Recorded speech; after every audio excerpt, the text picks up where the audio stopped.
It is really puzzling to me that having just buried one monster, the Soviet Union, another remarkably similar one, the European Union, is being built. Exactly what is the European Union?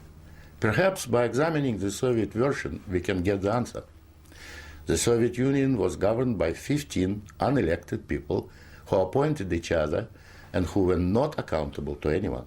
The European Union is governed by 24 people who appoint each other, meet in secret, and are not accountable to anyone, and whom we cannot sack. One might say that the EU has an elected parliament. Well, the Soviet Union had a parliament of a sort too, the Supreme Soviet, which just rubber-stamped the Politburo decisions, pretty much like the European Parliament does, where speaking time in the chamber is limited within each group and often amounts to 1 minute per speaker. In the EU, there are hundreds of thousands of bureaucrats with their huge salaries, their staff, servants, bonuses and privileges, their lifelong immunity from prosecution, which is simply shuffled from one position to another, no matter what they do or fail to do. Is this not exactly like the Soviet regime? The Soviet Union was created by coercion and very often with a military occupation. The European Union is being created admittedly not by armed force, but by coercion and economic bullying. In order to continue to exist, the Soviet Union spread itself further and further. The moment it stopped spreading, it started collapsing. And I suspect the same is true of the European Union.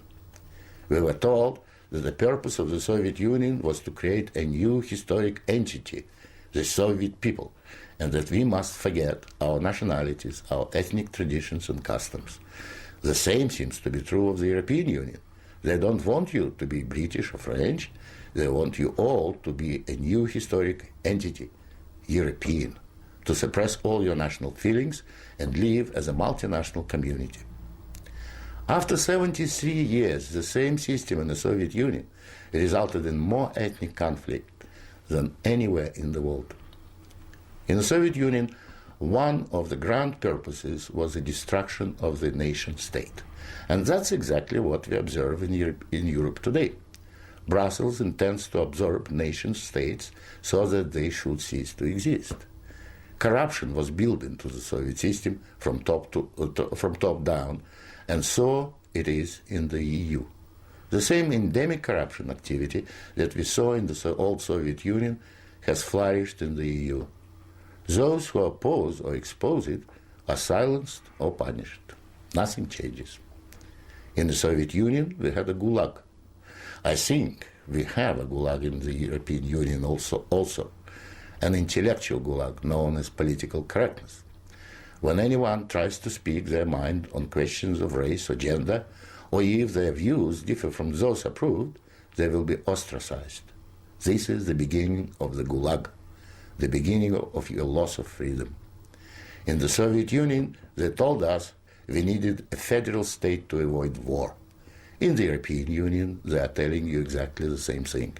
In short, the same ideology underpins both systems.